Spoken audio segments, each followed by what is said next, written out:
दर्शकों, मीरा भाईंदर शहर की एक और खास खबर हम आपको दिखाना चाहते हैं। जैसा कि आप सब जानते हैं, पिछली बार मीरा भाईंदर महानगर पालिका की जो महासभा हुई थी, उसकी तहकुब सभा आज रखी गई थी। लेकिन आज शिवसेना की 3 नगर सेविकाओं ने सभागृह के प्रवेश द्वार पर धरना आंदोलन करते हुए विरोध जताया। उनके विरोध का कारण ये था कि उनका कहना है कि सभागृह में उन्हें बोलने नहीं दिया जाता, उनकी आवाज़ नहीं सुनी जाती। किसी भी प्रस्ताव पर चर्चा होती है तो उस चर्चा में उन्हें बोलने नहीं दिया जाता, ऐसा आरोप शिंदे गुट की शिवसेना की नगर सेवकों ने लगाया है। और उन्होंने इसी का विरोध जताते हुए आज महासभा में हिस्सा नहीं लिया और उन्होंने महासभा का जो सभागृह होता है उसके प्रवेश द्वार पर बैठकर अपना विरोध जताया है। इस बारे में हमने शिवसेना के शिंदे गुट की नगर सेविका शर्मिला बगाजी से उनकी प्रतिक्रिया ली और जानना चाहा कि आखिर उनके विरोध का कारण क्या है।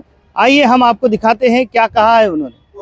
देखो, जब भी जनरल बॉडी का मीटिंग रहता है, ये पूरे शहर का जो तुलनात्मक निर्णय रहता है, जो डिसीजन रहता है, उसके लिए ये जनरल बॉडी का मीटिंग रहता है। लेकिन जब भी आज मीटिंग चालू होने के बाद जब भी अलग अलग विषय आने लगे, तभी हमारे मैकलिफ्टन का वृक्ष प्राधिकरण का विषय था, तभी मैंने वो हैंड रेज किया और मुझे कुछ बात बोलनी थी कि उसमें जो शंका थी उसके इसके लिए मैंने बात करनी थी। लेकिन महापौर मैडम ने मुझे उसमें बोलने नहीं दिया।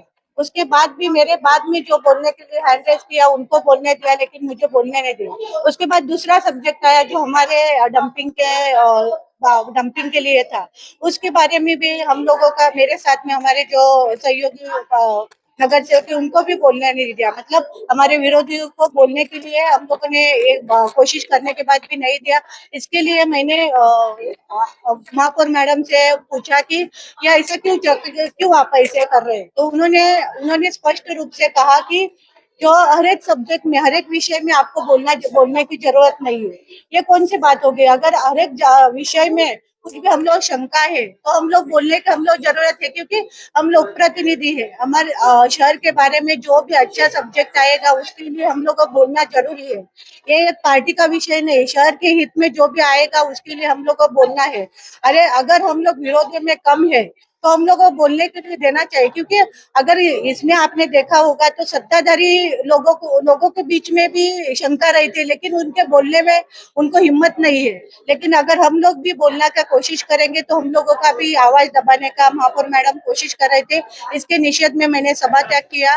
लेकिन उसके बाद में हमारे गठनेता जय ठाकुर और विरोधी पक्ष नेता आफरीन मैडम के मध्यस्थी करने के बाद उन्होंने बोला कि मैडम ने अपने को बाद में बोलने के लिए वो टाइम दे देंगे। लेकिन सब विषय खत्म होने के बाद भी महापौर मैडम ने हम लोगों को टाइम नहीं दिया। इसके लिए हम लोग उनका निषेध करते हैं।